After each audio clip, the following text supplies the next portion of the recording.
Many nations have had a long and successful history in motorsport. The most prevalent and successful country in Formula One history is the United Kingdom, with 10 world champions and 165 drivers from the 4 home nations, accounting for more than a fifth of all F1 competitors in history. While the UK has the advantage in sheer numbers, countries like Finland have a smaller pool to pick from, but still have multiple world champions, despite having never hosted a World Championship Grand Prix, nor having had much success until the arrival of Keke Rosberg in the late 1970s and early 1980s. Other places like Argentina used to harbour several world-class drivers like Juan Manuel Fangio, Jose Froilan Gonzalez, and Carlos Reutemann, but have fallen by the wayside in the last 40 years. However, there is one nation that has had one of the most unique fall-offs in F1 history. Let me tell you the story of one of the most peculiar downturns in the fastest sport on Earth. Juan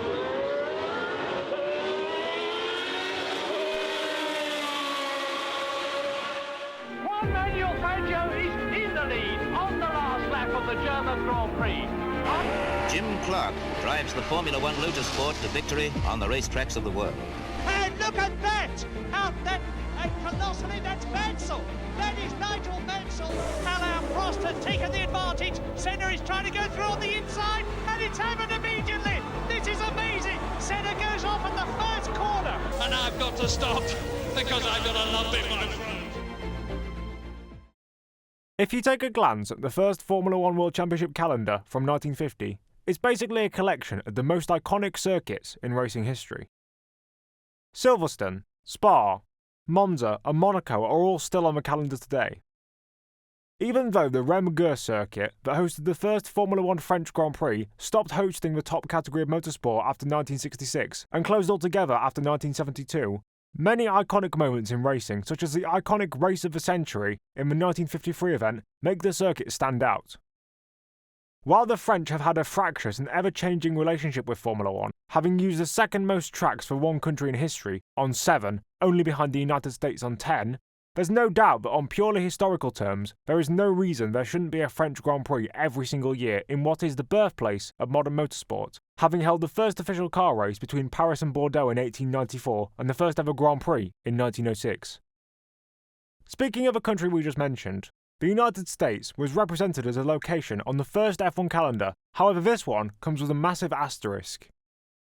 This is because the venue and event held in question was in fact the Indianapolis 500, an event ran by the American Automobile Association, or simply the AAA. Despite running completely different regulations to Formula One, the inclusion of the fastest race on Earth onto the calendar was necessary, as if not for the inclusion of a race in the USA, every single race on the schedule would be in Europe, and thus, the FIA couldn't call their new flagship series a World Championship if it was in fact a wholly European affair. Thus, the race in America lasted 11 seasons on the calendar before being dropped as F1 found another home for their American race at Watkins Glen, plus they'd already expanded out of Europe into South America and Africa by the start of the 1960s. So, we've established the origins of 6 of the first tracks in Formula One, but what about the 7th? Now, if I were to say that the remaining slot on an iconic list was filled with another legendary name, such as the Nürburgring Nordschleife in a country like Germany, or any other big motor racing country like Spain, that wouldn't surprise anyone. However, the 7th space would not be taken by a nation nowadays steeped in motor racing folklore, but instead by one that has fallen by the wayside. The country that I'm talking about, as you'll have seen in the thumbnail and in the title, is Switzerland. Contrary to what you'd expect, at least as far as my pre-war Grand Prix racing knowledge goes, there were no highly notable Swiss racing drivers that didn't later go on to compete in Formula One. However, instead, their main claim to fame was most certainly the circuit that hosted the Swiss Grand Prix during the pre-war era from 1934 onwards, called Bremgarten. I've driven the track in period cars on Assetto Corsa, and it's an underrated beast. The lap starts with a start-finish straight that goes over cobbles, but you're on asphalt by the time you get to turn 1, a fast but narrow right-hand kink.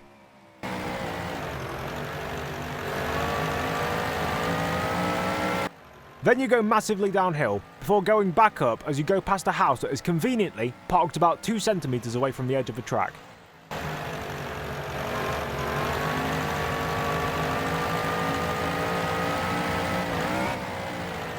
Then you enter a 90-degree right-hander before winding through a couple of fast sweepers, another 90-degree right, some more fast corners,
Then the lap finishes up with another, even tighter than the previous two, 90-degree right-hander before you make your way back onto the cobbled front straight.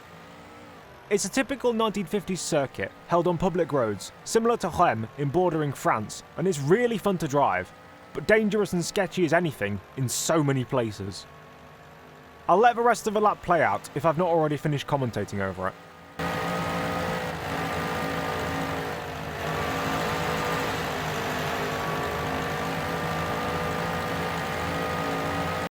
Going back to real life, the inaugural Formula 1 World Championship race held at Bremgarten in 1950 was won by eventual champion Giuseppe Farina in his Alfa Romeo, followed by his teammate, the legendary pre-war veteran Luigi Fagioli 4 tenths behind.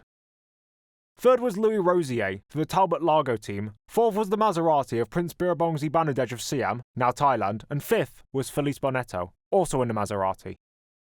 At the 1951 event, the first of that year's season, Juan Manuel Fangio qualified on pole by 1.9 seconds, then won the race by 55 seconds with fastest lap on the way to his first driver's title. The 1952 race coincided with the introduction of F1 races being run to Formula 2 regulations, as Ferrari were the only serious manufacturer team left. Regular Scuderia drivers Alberto Ascari and Luigi Villaraci didn't attend the race, which was again the season opener. Ascari was busy preparing to race in the Indianapolis 500, while Villaraci was recovering from a road accident. Thus, Piero Taruffi, along with 1950 champion Farina and the Frenchman André Simon, ran the race for the Scarlet team, and while Farina took pole by 2.6 seconds from Taruffi and 5 seconds from an ex-non-Ferrari, Taruffi was the only works car from the Maranello outfit to finish the race, and he did so in first, taking his only ever Grand Prix victory.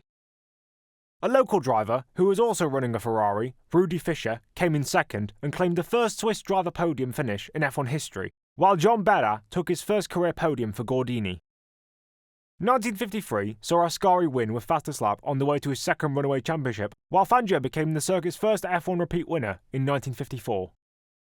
The Swiss Grand Prix remained on the schedule for 1955, but all that soon came crashing down.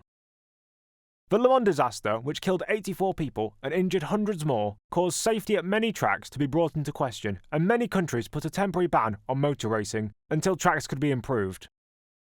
France, West Germany, and Spain were among the 3 big countries that had removed their bans within a year, although Formula 1 would never race on the Pedralbes circuit in Barcelona again after the disaster.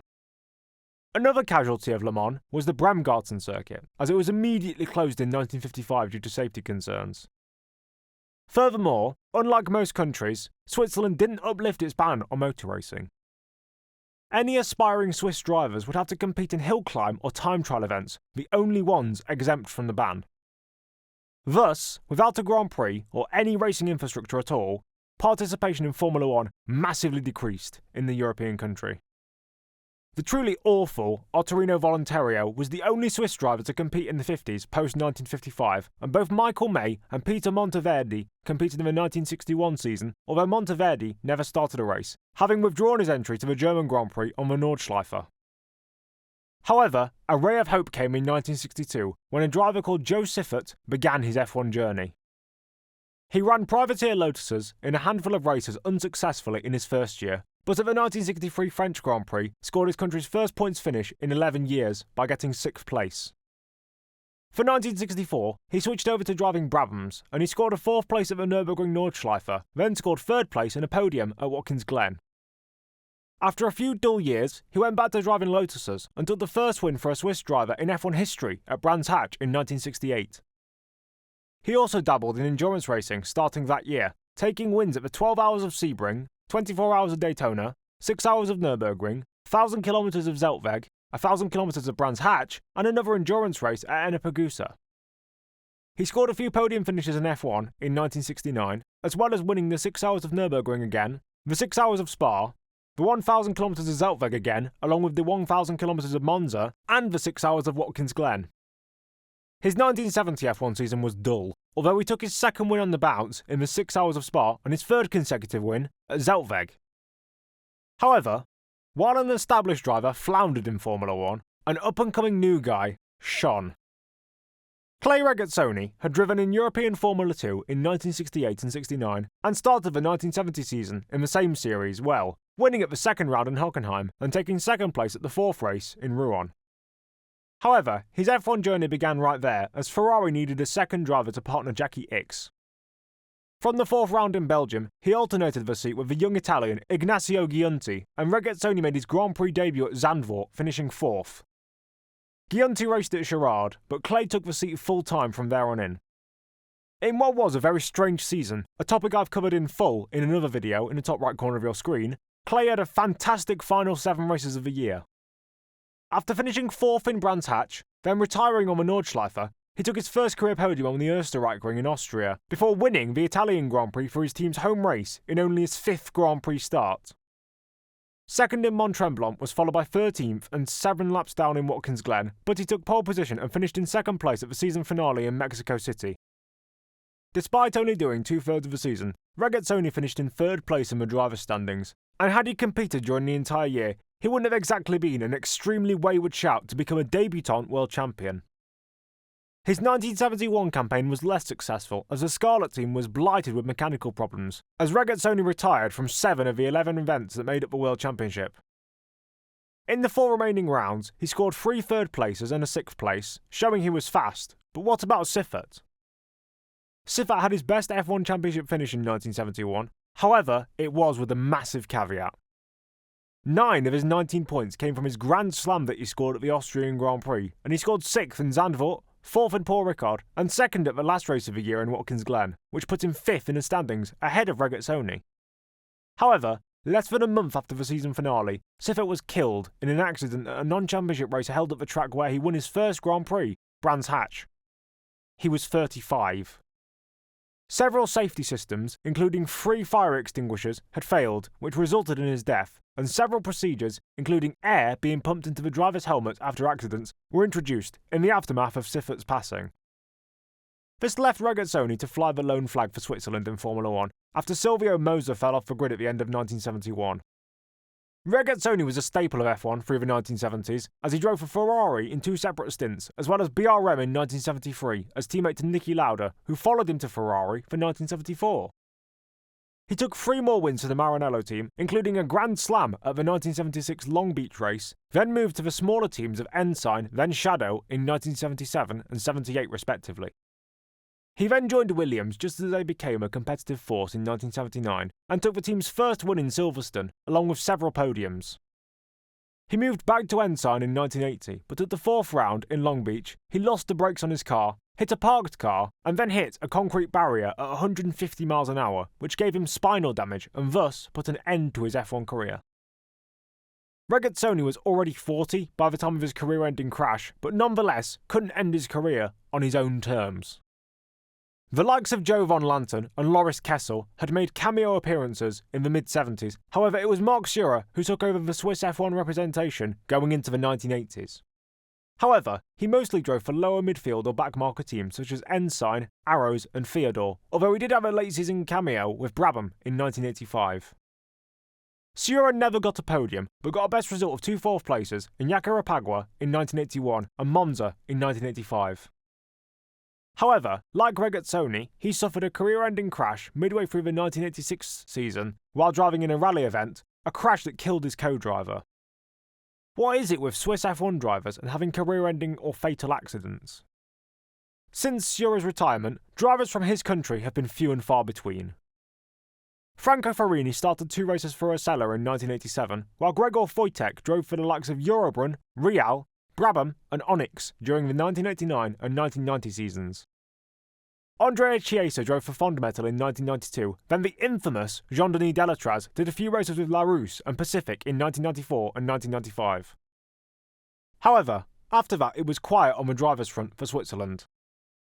Regazzoni died in a road traffic accident in 2006, extending the curse of Swiss drivers, and since 1996 only Sebastian Buemi has represented the nation in Formula 1. Obviously, the Sauber team has been on the grid since 1993, and they are based in Switzerland, and although they have been under many different names and guises throughout their time in F1, and will finally be sold to Audi in 2026, it's a long cry from hosting Grand Prix and having race winners and podium finishers. Only one driver in nearly 30 years, and one team that's constantly changing its identity, whether it's BMW, or Alfa Romeo, or Stake, or Audi as it will be. Motor racing is no longer fully banned in Switzerland, as electric-powered racing was legalised a few years ago, allowing Formula E to race there, but even that's been tumultuous, as I think it's been held in multiple cities since then.